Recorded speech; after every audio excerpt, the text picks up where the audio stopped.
Fundación Edelvives patrocina este espacio cultural.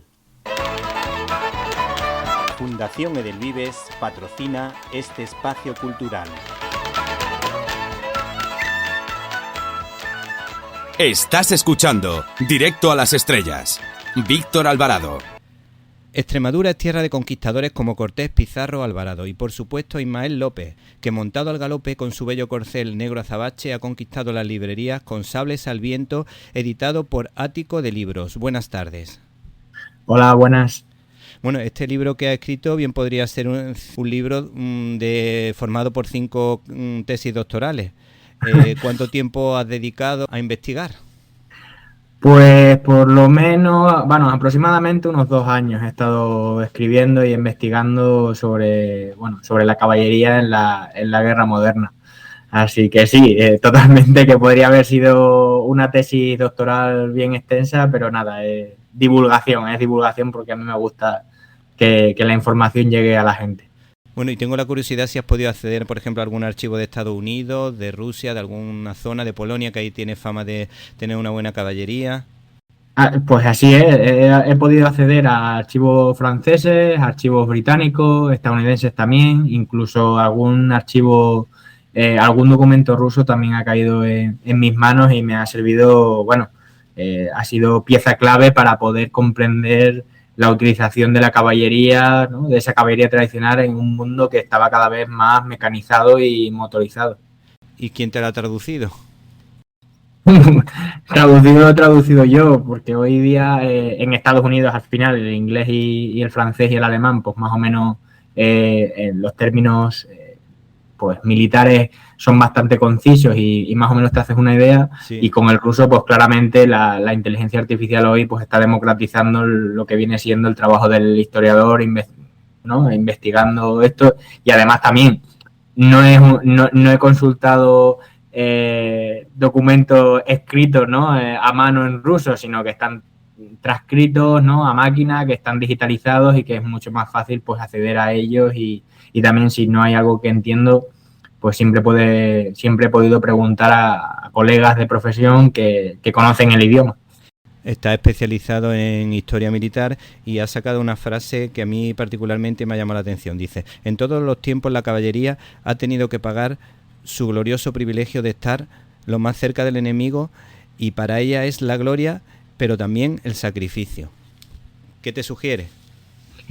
Pues que la caballería al final, como en esas películas, ¿no? que estamos acostumbrados a ver de western, aunque ya está un poco de capa caída, por desgracia, la caballería siempre era como, no el último recurso, pero sí era la que un poco salvaba la situación cuando las cosas no estaban bien y ese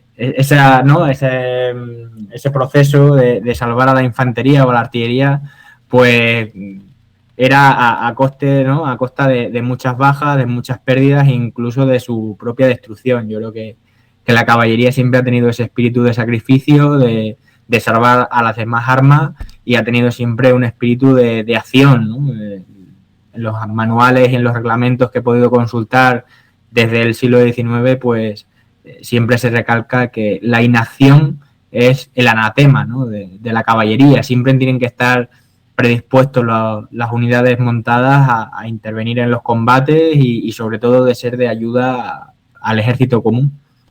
Bueno, muchas veces se habla de cómo la caballería fue importante, por ejemplo, en la batalla de Ceriñola con el Gran Capitán, o por ejemplo tenemos otras batallas interesantes también de cargas de caballería, como por ejemplo las de Napoleón, que tenían en la caballería pues un arma bastante potente, pero también a nivel defensivo, por ejemplo el regimiento de Alcántara español, que ganó la laureada de San Fernando, lo que hizo fue una defensa para poder salvar a toda la infantería. ¿Nos puedes contar cómo fue más o menos la batalla y en qué consistió ese acto heroico que le valió la medalla de la laureada de San Fernando? Pues mira, el regimiento Alcántara, como bien ha señalado, hace una intervención en el desastre anual que es, entre comillas, defensivo, ¿no? La caballería puede defender una línea, puede sostener una parte del frente, normalmente desmontada, pero también lo puede hacer de forma ofensiva, ¿no? Este este dicho tan popular de no, la mejor defensa es un buen ataque, pues un poco la caballería bebe de esa forma de actuación. En 1921, con el desastre de Anual en ciernes y con esa retirada española de casi todo el norte de África, del protectorado, pues había 2 regimientos de caballería desplegados allí, uno de ellos el Alcántara, ¿no? El de cazadores número 14, de Alcántara, sí. Y estaba dirigido por un coronel, pero este coronel desaparece en esa confusión de los combates y quien dirige la unidad es Primo de Rivera, Fernando Primo de Rivera, hermano de la familia de Miguel Primo de Rivera, del dictador y luego también de José Antonio. Sí.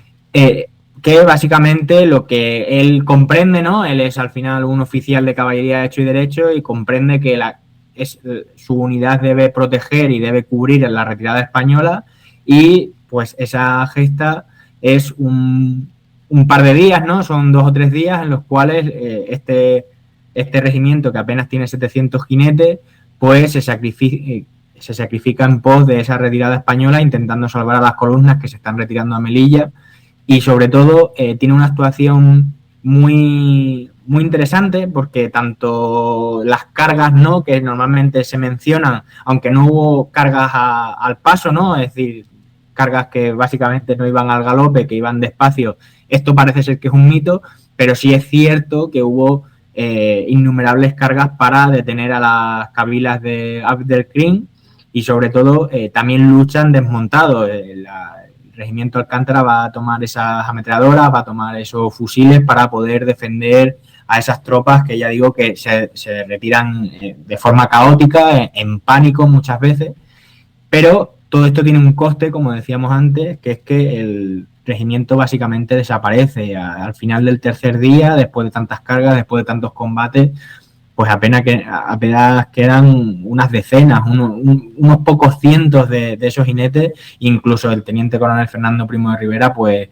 morirá en Monte Arruit, no en una carga, sino ya dentro de las fortificaciones, con pues un trozo de metralla impacta contra él, lamentablemente, y fallece días después.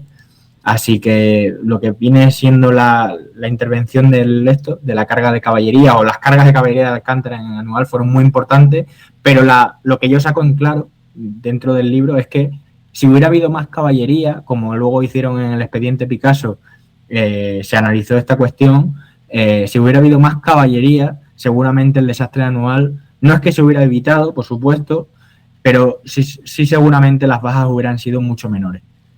Y después eso se quedó ahí, se consiguió recuperar Marruecos, parte de Marruecos, ya todo termina en ese momento. Por supuesto, luego España no va a estarse, ¿no?, inactiva, va a recuperar esa fortaleza militar, luego dentro ya de la dictadura de Miguel Primo de Rivera, y ¿no?, ahí está el desembarco de Alhucemas, que después de ese desembarco, de ese asalto anfibio, la caballería va a tener una gran importancia porque las columnas que se introducen hacia el interior recuperando ese protectorado de manos de los rifeños, pues esas columnas van a estar conformadas por una buena parte de caballería que va a actuar, pues eso, ¿no?, en un territorio que no es llano, ¿no?, que es un territorio muy de montaña, que es un territorio con accidentes geográficos bastante difíciles para desplegar, ya sea infantería o caballería. Pues ahí las tropas montadas van a ser pues muy útiles para recuperar el protectorado y finalmente pues pacificarlo. Bueno, y ya que estamos con España, luego daremos unos pasos hacia atrás. ¿Qué te parece si revisamos un poco la historia de la Guerra Civil Española, donde cuenta una hazaña del teniente coronel Cebollino en un puente? ¿Qué pasó en ese lugar?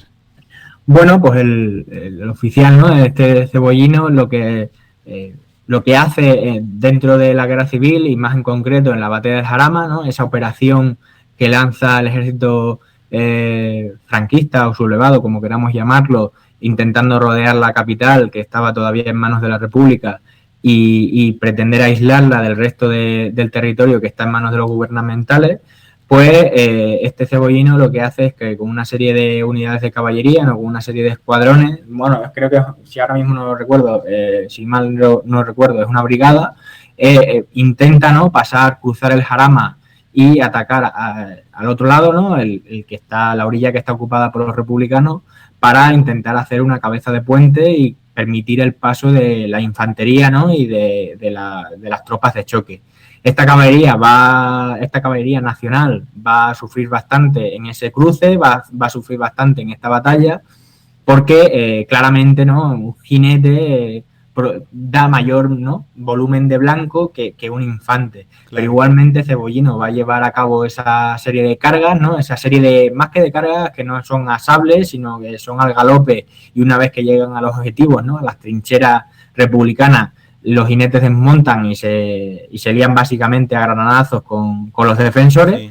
Pues van a conseguir liberar varios pueblos y van a conseguir, pues eso, ¿no? Esa cabeza de puente que va a permitir luego que la ofensiva continúe, aunque, como todos sabemos, la República va a contraatacar y al final el Jarama pues se va a crear, va a acabar en una serie de tablas en las cuales pues, los sublevados quedan ahí un poco metido una pequeña cuña dentro de las defensas de Madrid, pero que no son capaces de ampliar. Pero bueno, es un buen ejemplo del uso de la caballería en un mundo que ya pues tiene muchas armas automáticas, que ya los vehículos a motor son corrientes y que bueno, ¿no? Que esa caballería tradicional montada a caballo, ¿no? Quiero señalar esto porque la caballería actual mecanizada y motorizada, e incluso en los años 30 en otras potencias ya empezaba a serlo también. Esa caballería a caballo pues todavía tiene una utilidad dentro de un conflicto moderno. Bueno, tienes tiempo hasta para contar anécdotas, por eso es un libro muy largo de historia, pero con muchísimas anécdotas y curiosidades. Por ejemplo, dices que el trompeta del Calatrava dice: dejadme aquí, me muero, viva España. De una manera así como parece muy teatral, pero demuestra esa frase, o la podemos relacionar con esa frase que hemos dicho al principio.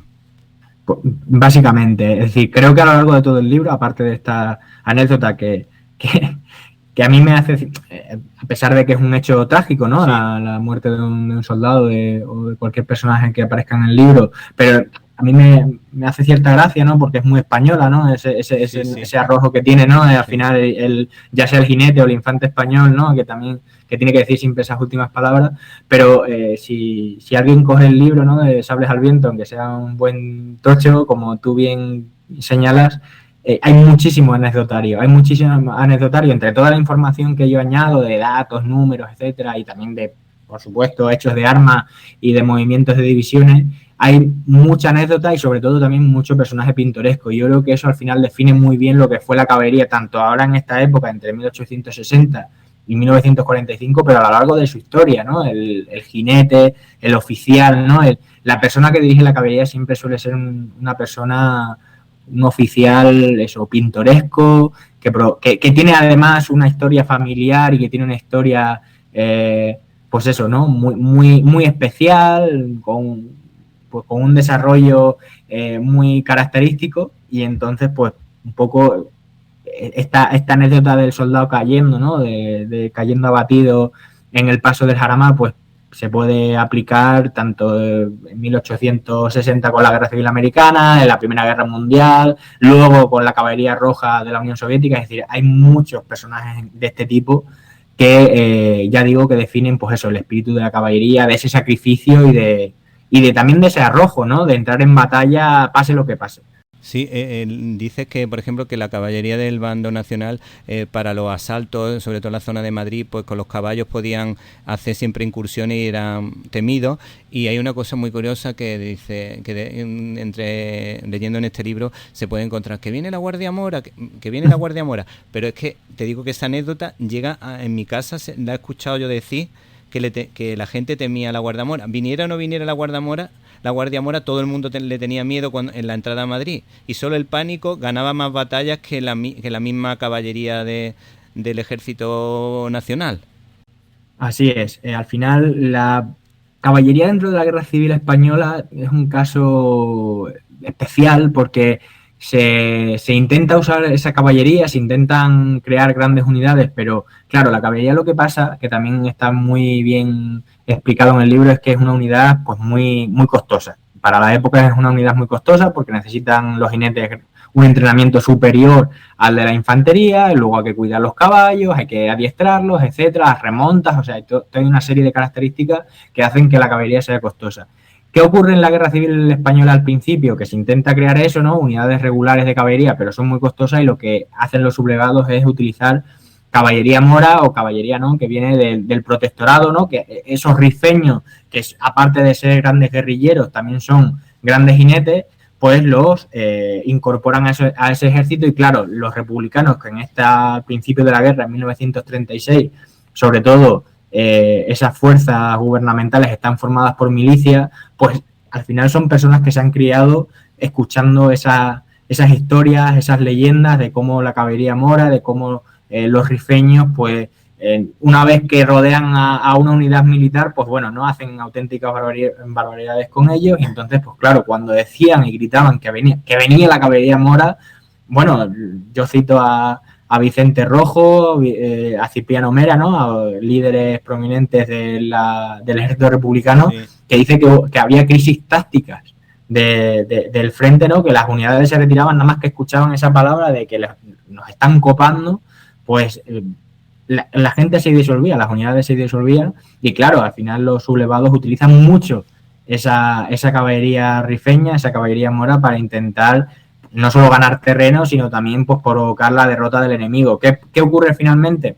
Hombre, que una caballería utilizada ya en el entorno inmediato de Madrid, ¿no? Que es una gran ciudad, que es una ciudad fortificada, pues ya no tiene el mismo efecto, ¿no? Porque la caballería ya, igual que luego van a tener los vehículos blindados en la Segunda Guerra Mundial, su utilización en entornos urbanos pues es muy complicado y además pues es una utilización muy delicada que seguramente tenga un alto coste. Entonces la caballería mora es muy utilizada sobre todo al principio de hasta otoño, hasta el invierno del 36, sí, cuando pues la guerra, digámoslo así, se convierte en algo convencional, con vehículos blindados, con, ya digo, artillería, con frentes unificados. Sí, y luego no sé si hay alguna hazaña dentro del bando republicano, por curiosidad, pero hay una noticia que destaca, que es que a mí me parece buenísima, de la parte por la que también el bando republicano pierde, aparte por la falta de disciplina y por mucho discurso, pero luego la cosa se queda vacía. Por ejemplo, dice un comandante: el que quiera ser de la caballería que dé un paso adelante. Unos cuantos hombres con las caras radiantes de satisfacción salieron a la fila y preguntaron: ¿y los caballos? ¿Hay caballos? Y el comandante se volvió sonriendo y dijo: no hay nada, hay que buscarlo. Es que es buenísima esa frase, vamos. Exacto. Creo que por eso decía al principio que es el hecho de la historia de la caballería dentro de la Guerra Civil Española es especial por eso, ¿no?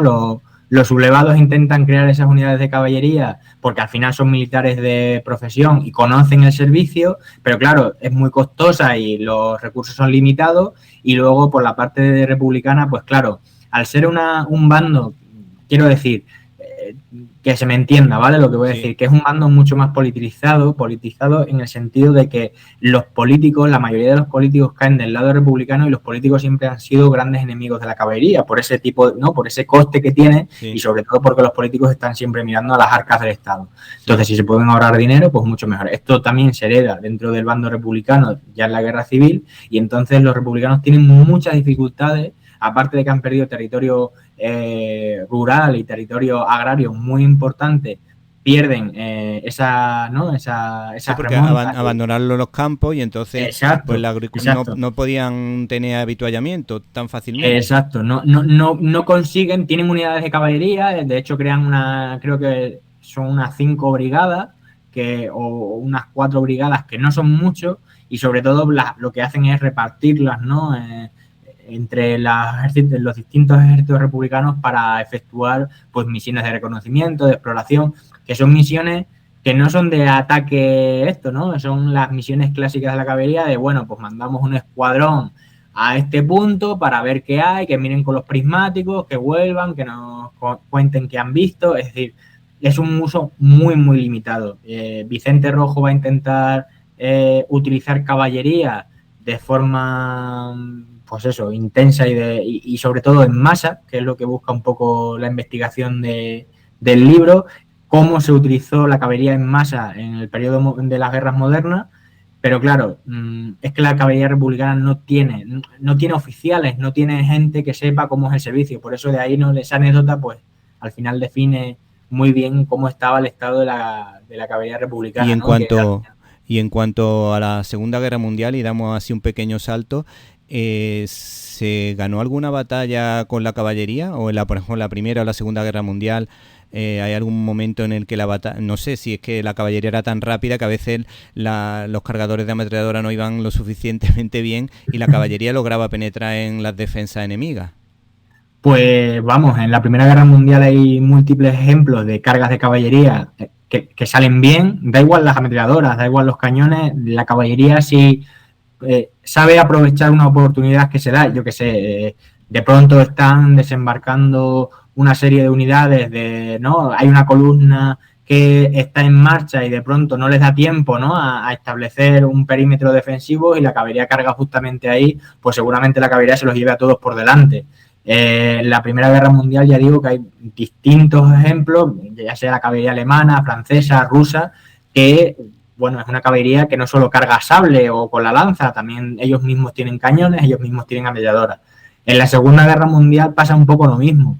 La caballería por sí sola, yo qué sé, dos ejemplos básicos. En la primera estamos en la caballería polaca, ¿no? En la Segunda Guerra Mundial, esos mitos que cargaron contra los Panzer alemanes es un mito, no ocurrió nunca así, pero sí, lo que sí ocurrió es que esa caballería polaca pues va a crear emboscadas, va a hacer ataques sorpresivos contra las columnas motorizadas alemanas y van a causar muchísimas bajas entre los alemanes, porque ya digo que la caballería polaca, aparte del sable, pues tenían fusiles antitanque, artillería, ametralladoras, armas automáticas que se combinan con esas armas blancas y que pueden crear pues no solo mucha confusión, sino muchas bajas. ¿Pero que y luego colocaban la ametralladora en los caballos o algo así?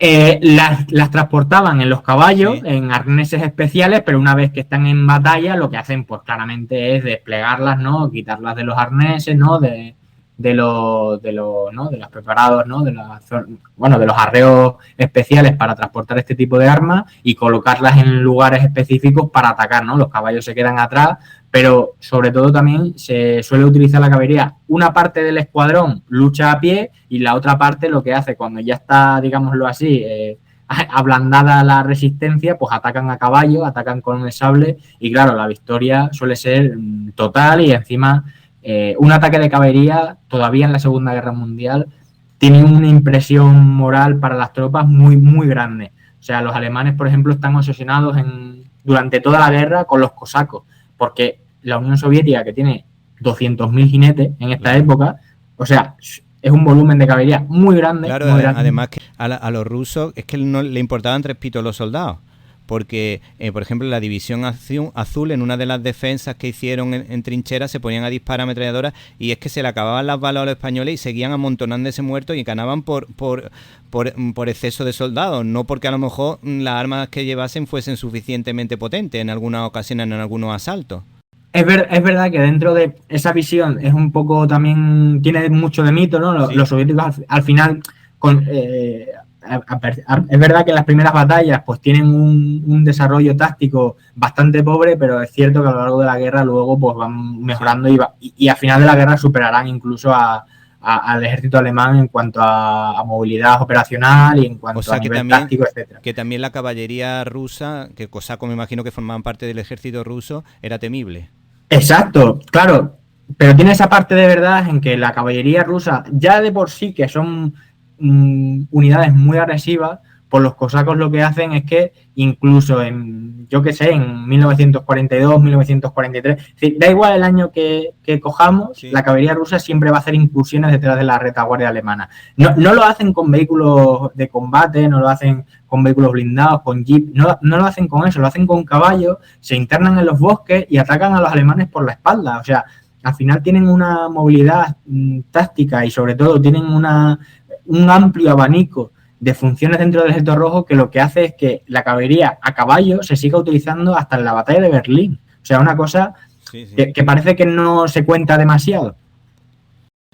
Bueno, ahora, si te parece, sí vamos a dar un salto hacia atrás porque el libro es de una belleza extraordinaria. Por ejemplo, descubrimos detalles tan curiosos como los espingarderos que defendieron o que participaron en el asedio a Granada, en la conquista de Granada, que era como una especie de, supongo que ser dragones o cazadores, ¿no? Que se bajaban del caballo y disparaban bajándose del caballo, supongo, ¿no?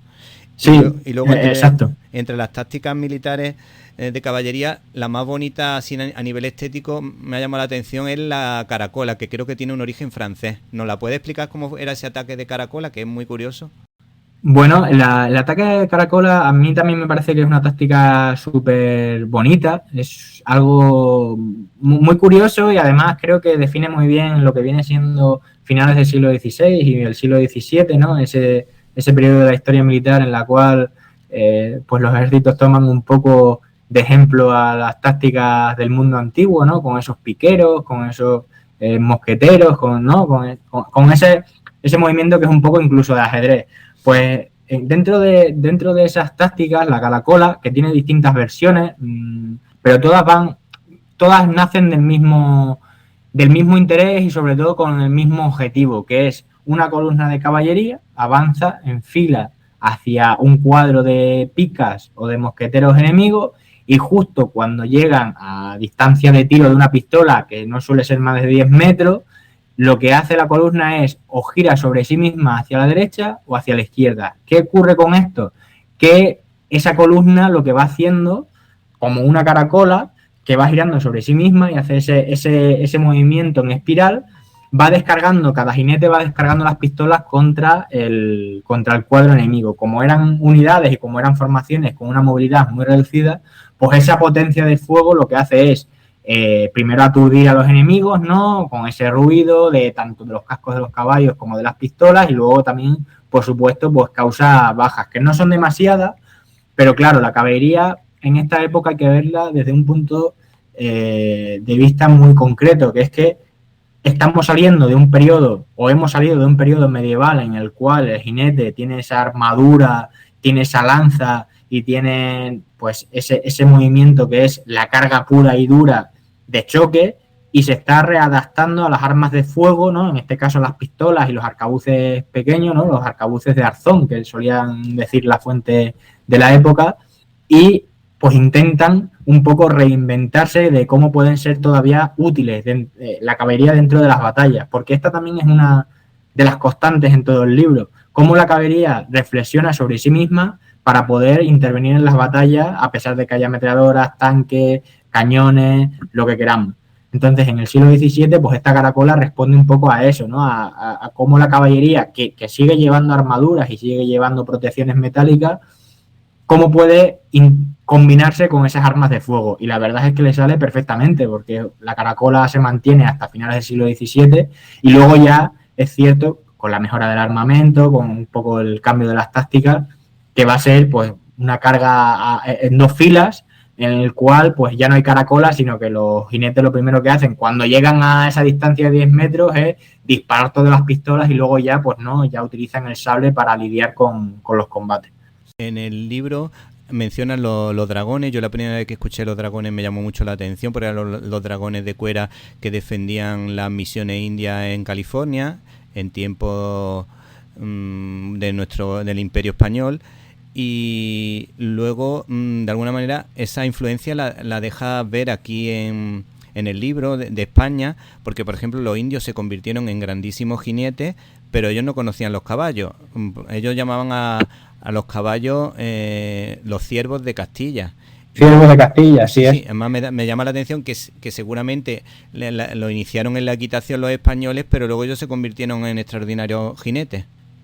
Sí, porque una de las cosas que parece que se olvida es que el caballo en las grandes llanuras, sobre todo que no los Sioux y luego también los apaches, que son los que mejor tienen, bueno, los comanches también, que son los que mejor equitación y mejor dominio del caballo tienen al principio, antes de la llegada de los españoles y sobre todo antes de los tratos con ellos, normalmente era una economía a pie, todos esos tipis, ¿no? Los típicos tiendas que tienen ellos, las arrastraban a pie, los arrastraban, incluso no conocían ni la rueda, o sea, entonces el caballo les proporciona no solo un medio de combate muy eficaz, sino también un medio económico que cambia totalmente toda la concepción que tienen ellos, ¿no? de sus pueblos, de cómo tienen que actuar, cómo tienen que moverse. Todas esas cacerías luego también de los bisontes y todo eso se hacen a caballo, y eso al final a pie es muy difícil hacerlo o tiene otras dinámicas.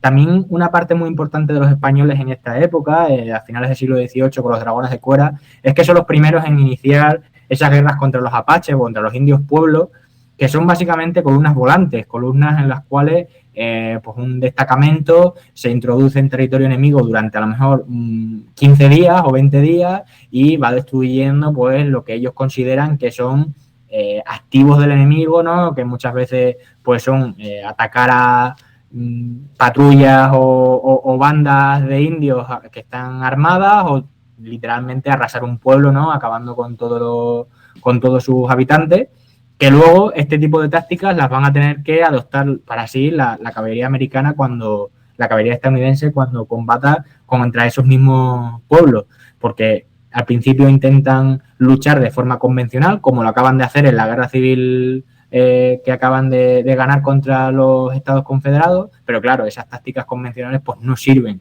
contra unos pueblos que tienen una concepción del arte de la guerra pues muy curiosa y sobre todo muy característica. Entonces los españoles pues ya marcan un poco la pauta de cómo van a ser las guerras contra los indios a lo largo de todo el siglo XIX. Bueno, ya que hemos hablado de California, vamos a otra parte de Estados Unidos y descubrimos que el general Custer era igual de fanfarrón que el Ron Flynn, que incluso comentas que se pararon en una zona muy bonita, en unos parajes muy bonitos, y se pegaron un fiestorro de un montón de días. ¿Cuáles crees tú que fueron las claves de la derrota del ejército en esa época y qué te pareció esa batalla, la batalla de Little Big Horn? Bueno, primero que es normal que haya habido tantas películas sobre la caballería estadounidense, sobre la caballería americana, y tantos relatos tan bonitos y tan chulos y también tan crudos sobre esta época de la historia de Estados Unidos, porque es fascinante. Bastante más cruel que el legado español, porque ellos prácticamente buscaban el exterminio.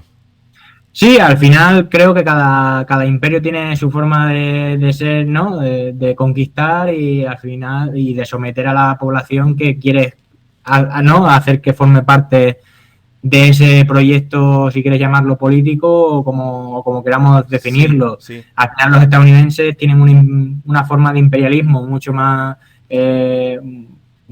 mucho más directo, mucho más con mucha menos piedad, ¿no? Mucho más agresivo, porque también los medios permiten crear ese tipo de forma, ¿no? de controlar el territorio. En la época de España, pues los medios eran mucho más limitados. Entonces, lo que ellos ven en el siglo XIX, a partir de mediados del siglo XIX, es que ese territorio les tiene que pertenecer a ellos para ponerlo en explotación, en esa incipiente industria que ya tiene la costa este de Estados Unidos, y que el resto, ¿no? de esas llanuras que están ahí desaprovechadas, pues deben conquistarse. Entonces, pues esa caballería va a ser, va a ser el sable, nunca mejor dicho, con el que Estados Unidos va a golpear a esos pueblos autóctonos de Estados Unidos, del oeste de América. Que curiosamente, además, cuentas que eran capaces de montar a caballo y que pareciese que el caballo estaba caminando solo, porque se colocaban al lado contrario y desplazaban a los soldados. Tienen una serie de tácticas, tienen una serie de dominio del caballo que la caballería americana no tiene, porque normalmente la caballería estadounidense, ¿no? Con esos uniformes azules, pues da igual lo que nos hayan contado muchas veces los westerns, estaba formada por mucha gente que eran aventureros, que eran mercenarios, que eran gente que quería incluso viajar gratis, que les gustaba, que querían viajar hacia el oeste, ¿no? Hacia ese oeste salvaje. Y que le gustaba el whisky, porque también, lo que sale en la trilogía de la caballería de John Ford es que le daban al whisky, aparte de porque a John Ford le gustaba también, pero parecía de chiste, pero era una realidad, según... Era una realidad. Entonces, ¿Qué ocurre con todo esto? Que también Lee Devinhor y Caster, pues es lo que venía diciendo antes, que es un personaje muy pintoresco dentro de la caballería, que es totalmente real, como lo definen muchas de las fuentes, que todos dicen que era muy extravagante y que era muy tal, ¿no? Pues que le veías desde lejos y se te quedaba en la retina cómo estaba incluso vestido y qué formas tenía. ¿Qué ocurre? Que se cree su propia leyenda y el Lee Devinhor se enfrenta, pues eso, ¿no? A un ejército de 2.000 indios con un regimiento muy reducido y claro, el séptimo de caballería pues las pasa canutas y de hecho las tropas que van con él pues son totalmente aniquiladas. Los indios tienen, en este caso los Sioux, tienen una forma de guerrear muy, muy concreta que no es la forma de hacer la guerra del hombre blanco, pero claro, ellos ven la oportunidad de poder aniquilar a un oficial que encima les ha atacado el primero, que es Caster, el primero que ataca al pueblo, ¿no? de Caballo Loco y de Toro Sentado, y claro, ellos tienen que defenderse y claro, en esa defensa pues consiguen aniquilar a la mayor parte de los escuadrones, pero que el séptimo de caballería va a haber supervivientes, ¿no? De buena parte, porque se van a tener que defender, ¿no? En una serie de riscos que se posicionan, pues se defienden ahí hasta que llega la ayuda e incluso los indios se retiran luego, no tienen ningún tipo de interés en mantener un asedio como podría haber sido otro ejército convencional de otra potencia. Entonces, los indios tienen unas tácticas y tienen un dominio del caballo mucho mayor que la caballería americana, pero lo que pasa es que no conciben que haya una guerra de exterminio. Ellos no lo conciben así, no conciben que haya que matar a todos los blancos, no conciben que hay que combatir hasta el final, ¿no? Hasta las últimas consecuencias, ¿no? Tampoco conciben que los Sioux tienen que unirse a los Apaches y a los Comanches. Ellos cada uno son enemigos entre todos. Entonces, claro, de eso se aprovecha Estados Unidos y en concreto la caballería norteamericana para poder vencerlos poco a poco a lo largo de los años. Pero vamos, las fechas están ahí, desde 1800, incluso finales de 1860 hasta 1890, todo este periodo se extiende en las guerras indias y es poco a poco y claramente haciendo un genocidio brutal, porque se arrasan aldeas, se les mata de hambre, se les da caza de forma, bueno, como si fueran perros, o sea, es una barbaridad. Luego, el libro también tiene algunos detalles de humanidad muy bonitos.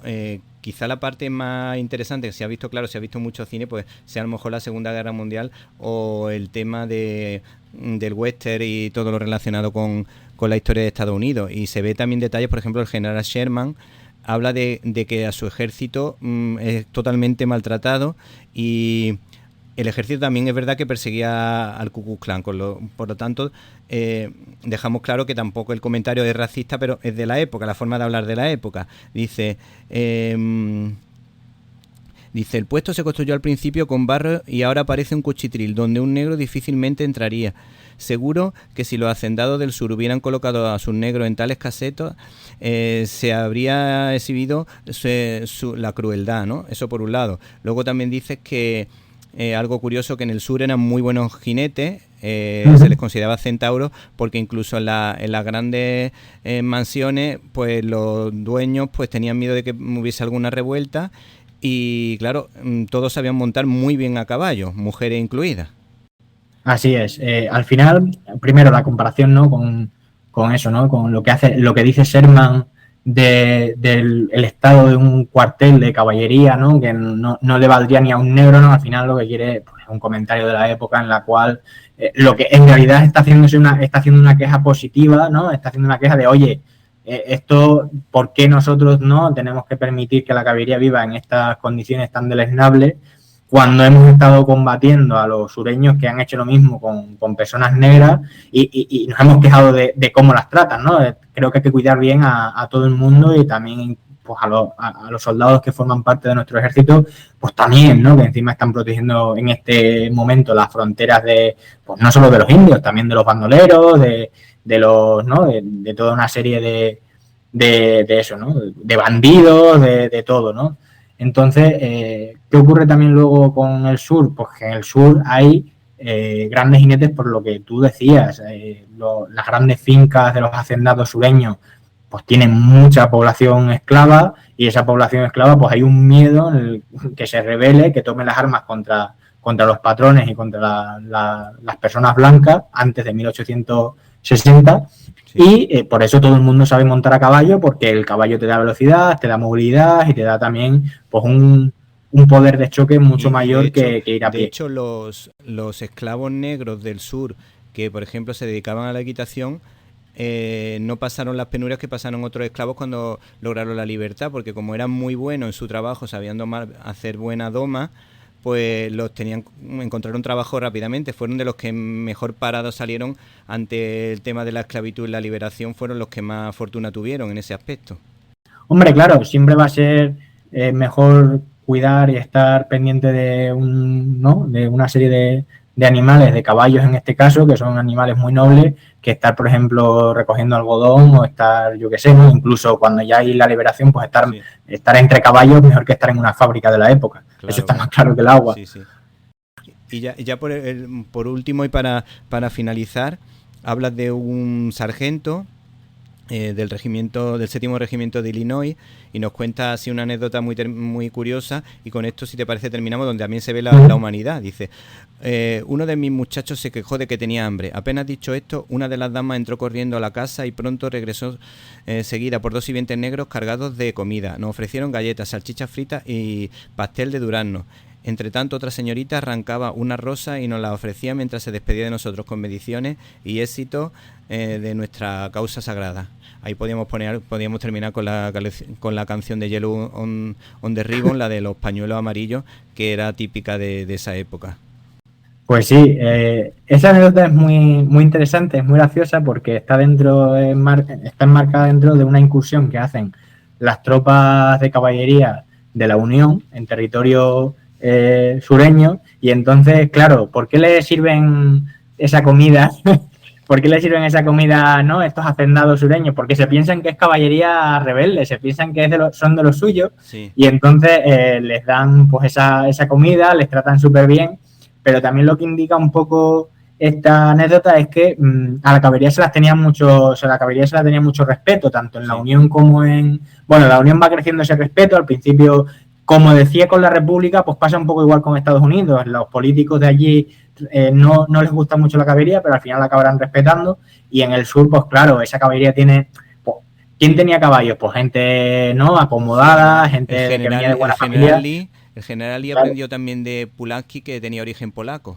Claro, exacto. Ese sería el inicio de la caballería en Estados Unidos. Que fíjate que también es muy curioso que la monte, que la organice una persona de origen polaco, que esto, ¿no? Que luego los polacos van a tener tanta importancia, y siempre han tenido tanta importancia con la caballería. No con Napoleón, no ya en el siglo XVIII, sino en el siglo XVI y en el siglo XVII. Los ejércitos polacos tienen más caballería que infantería. Entonces, no es raro que un polaco, que es un inmigrante de origen polaco en Estados Unidos, pues organice esa caballería en Estados Unidos, porque al final se le da muy bien todo el tema de montar a caballo, y sobre todo tienen una conexión con la caballería pues sorprendente. Ahí en el libro, creo que una de las partes más interesantes y de las que más me gustó escribir fue de la caballería polaca en los años 30, cómo se desarrolla, cómo está formada, cómo se entrena, cómo esto. Entonces, pues ese origen polaco de la caballería estadounidense pues siempre quedará ahí, y es una anécdota súper maravillosa. Bueno, se nos acaba el tiempo. Damos las gracias a Ismael López por este interesantísimo libro, ameno, divertido, entretenido, Sables al viento, de Áticos de los Libros. Muchísimas gracias. Muchísimas gracias a ti, Víctor, de verdad.